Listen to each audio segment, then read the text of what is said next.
Next బాబు దగ్గర okay okay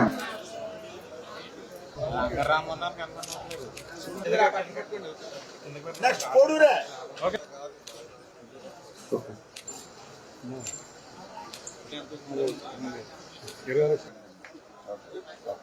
next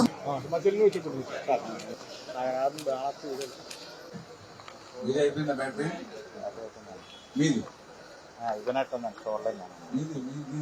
అయిపోయింది అయిపోయిందండి పడుకొచ్చేసారు.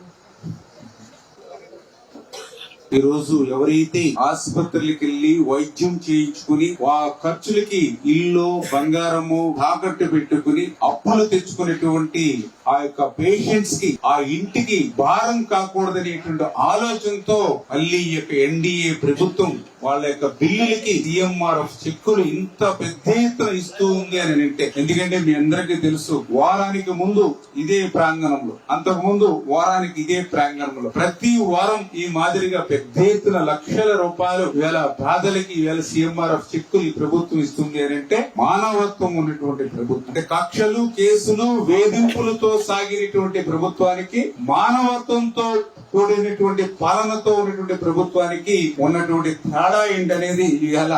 ఇదే ఒక ఉదాహరణ. ఎందుకు ఈ మాట చెప్తూ ఉన్నానంటే, ఎక్కడో ఆంధ్రప్రదేశ్ రాష్ట్రంలోనే కాదు మన పాలకులలో ఈ మాదిరిగా గత 5 సంవత్సరాల్లో వారం కాదు కదా, సంవత్సరానికి ఒక్కసారి కూడా ఈ మాదిరిగా సిఎంఆర్ఎఫ్ ఇచ్చినటువంటి పాపాన పోల పేదలకు కూడా సాయం చేయాలని ఆలోచన గత ప్రభుత్వానికి లేనిటువంటి పరిస్థితి. అంటే ఆ రకమైనటువంటి స్థితికి సంపద అనేది లేకుండా చేశారు. ఎందుకంటే గత 5 సంవత్సరాల్లో పరిశ్రమలు లేవు, పారిశ్రామికవేత్తలు లేరు, ప్రాజెక్టుల నిర్మాణం లేదు, రాజధాని నిర్మాణం లేదు, విద్య లేదు, ఉద్యోగం లేదు, ఉపాధి లేదు, అన్ని రంగాలు మరి కూలపడిపోయినటువంటి పరిస్థితిలో మరి సంపద అనేది లేనిటువంటి స్థితిలో మళ్ళీ ఈ ప్రజా ప్రభుత్వం, మళ్ళీ తెలుగుదేశం జనసేన బీజేపీ, అటు చంద్రబాబు నాయుడు గారు ఇటు పవన్ కళ్యాణ్ గారు వీరిద్దరికీ తోడుగా నరేంద్ర మోడీ గారు వీరి పాలనతో మళ్ళీ ఇప్పుడిప్పుడే ఆర్థిక పరిస్థితి సహకరించకపోయినా కూడా మీకు ఇంత పెద్ద ఎత్తున సహకారం అందిస్తున్నామనంటే ఈ ప్రభుత్వం మేలు మనం జీవితంలో మరవకూడదని చెప్పి మీ ద్వారా అందరికి కూడా తెలియజేసుకుంటున్నాం.